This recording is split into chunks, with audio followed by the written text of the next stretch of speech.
Ошентип Азаттык биздин жигиттери Америкага жетип келдик. Биринчи эле Америкада ошо Кыргызстан уюму футбол өткөрүп, футболду себеп кылып чогултушат. Күчтүү экен Нью-Йорк командасы. Бизди аябай эле тердетти, аябай чуркатты. Америкадагы жашоо эми кандай десем жакшы. Америкалыктардын үйлөрү кыргыз жигиттеринин колу менен жабылып атыптыр да бүт. Булар эми жаңы район болуп саналат. Мына Америкада жаңы.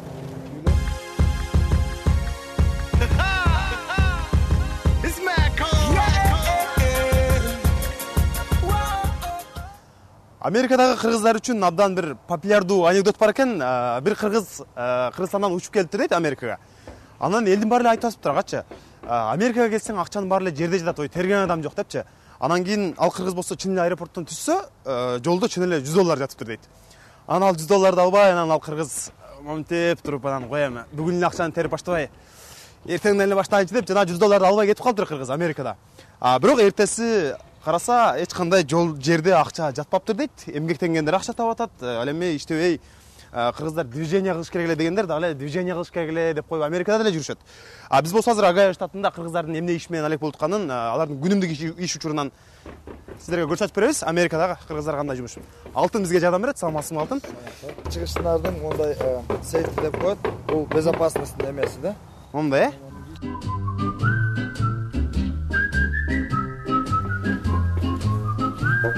кыргыздар иштеп аткан чатырга чыгабыз биз азыр. Могу жерден чыгарайын, Бисмиллахиррахманиррахим. Мен чын айтсам ушул устачылыкка, үй жумуштарына анчалык жокмун, бирок ошентсе дагы бир мен эмне титире баштадым го.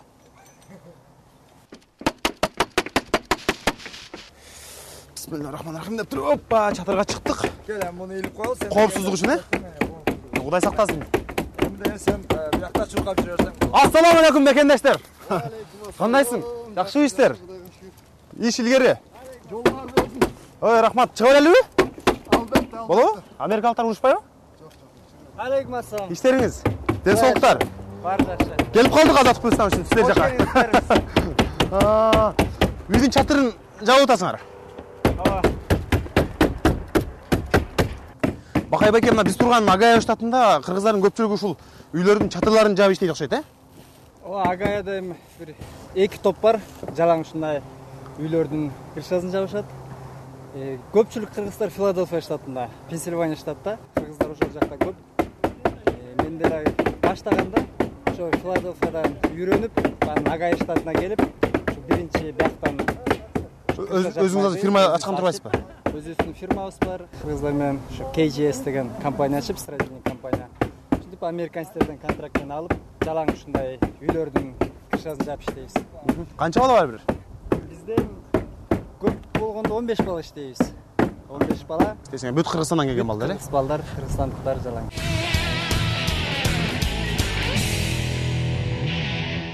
Опа, опа, Америка, Европа. Опа, опа, узнаю скоро на. Алыска карабай, суукка карабай келип бергениңиздерге Кыргыз Саламдын активный участниктери кол чаап койсоңуздар.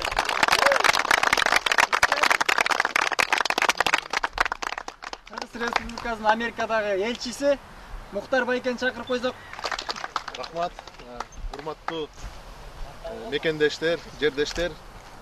Мына бүгүн ушул жерге футбол командасын Америкадагы Кыргызстандын диаспорасы Кыргыз Салам ушинтип уюштуруп атканыңарга сиздерге чоң ыраазычылыгымды билдирем. Өзүмдүн атыман жана биздин элчилигибиздин атынан силердин ушу чемпионатыңар, футбол боюнча чемпионатыңар ачылышы менен чын жүрөктөн куттуктаймын. Ура! Для победителя оставляем кубок.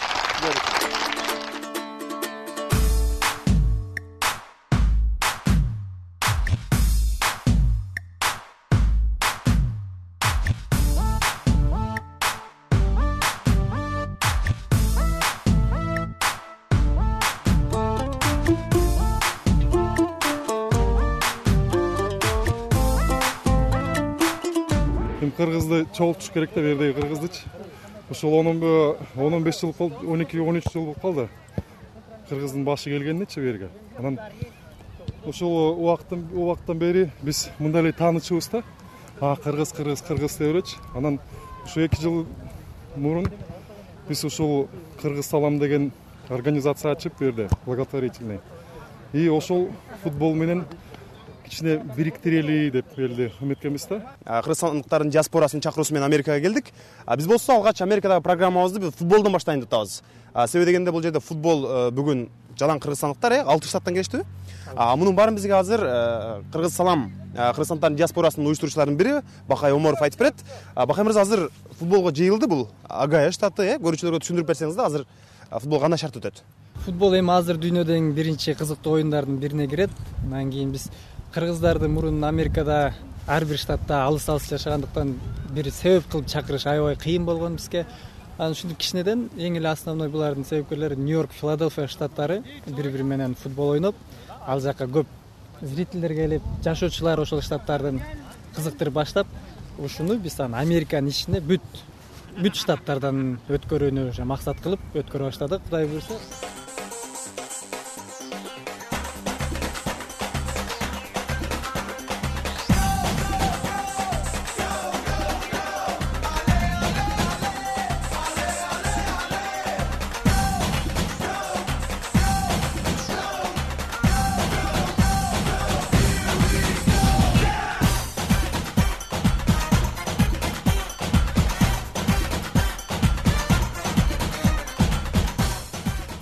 Эң кызыктуу жагдай бул жерде биз турган Огайо штатын кыргызстандыктар өздөрү Сусамыр деп коюшат экен.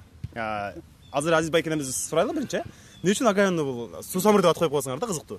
Сусамыр деп атаганыбыз себеби бул Огайо штатында, Синсинати шаарында кенен чонон жашаган мүмкүнчүлүктөр бар. Башка чоң шаардагы, Нью-Йорктогу, Чикагодагы шаардагыдай ыза-тыза болуп ачылкаган адамдар жок. Кенен чонон келип иштешип, токойлорубуз көп, жайлоорубуз көп дегендей, мындай кене өзүңөр көрүп атасыңар аркабызда кенен иштешип, жашап, жүрүшө берген адамдар көп жакта. Ошон үчүн Сусамыр деп коебуз. Бирок Сусамырда, Америкадагы Сусамырда эми эт менен кымыз проблема болуш керек, жок болуш керек. Айырмасы. Эттен проблема жок. Бuyakta фермалар бар. Уйдун да, койду да, жылкысын да союп алабыз. Казык арта тартабыз конок келсе үйгө. Беш бармак бuyakта Бишкектегидей, Кыргызстандагыдай эле бат-бат жеп турабыз. Кымыз проблема на самом деле. Бишкектен кескесте келгендер, кеткендер алып келип турушат. Рахмат. Биринчи максат биз Кыргызстанда бир туруктуу кыргыздардын жайын тургузушубуз керек. Бул жерде ынтымакты, бүт Американын ар бир булуң бурчунда кыйналып жүргөн кыргыздар бар, ошол бири-бирине тааныштырып, сүйлөшүп, сен айткандай жанагынтип байланышмай да тез ар бирибиз мененчи.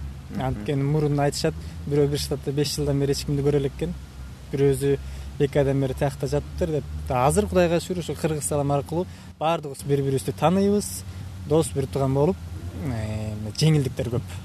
Бул эң кыргыздардын эң алыскы эмигранттардын океандан учуп кеткен кыргыздар ушу Америкада да. Мисалы үчүн Корея же болбосо Англиядагылар баягы эмне болсо дагы Кыргызстанга бат эле баягы жетип калчудай да. Анан булар Кыргызстанга көптөн бери мындай бара албай, анан көптөн бери жүрүп, анан алыс дегендер бар. Ошонун арасында ушул футбол менен ушу Кыргызстанга келгендей болушат да, ошол жака келипчи. Кыргыздар келет. Жанагы сен айтып атпайсың, Нью-Йорктон 10 саатта келдик, Филадельфиядан, каршы жана шаарлардан өздөрүнүн каражаты менен жөн эле айтып коет болот деп. Ошону келип, ушу менин кичинекей Кыргызстаным деп ушу жерге келип, ушул Кыргызстандын ушундан билсе болот экен да, ичиндеги патриотический күчтүүлүгүнчү. Сиз Чикагодон келдиңиз?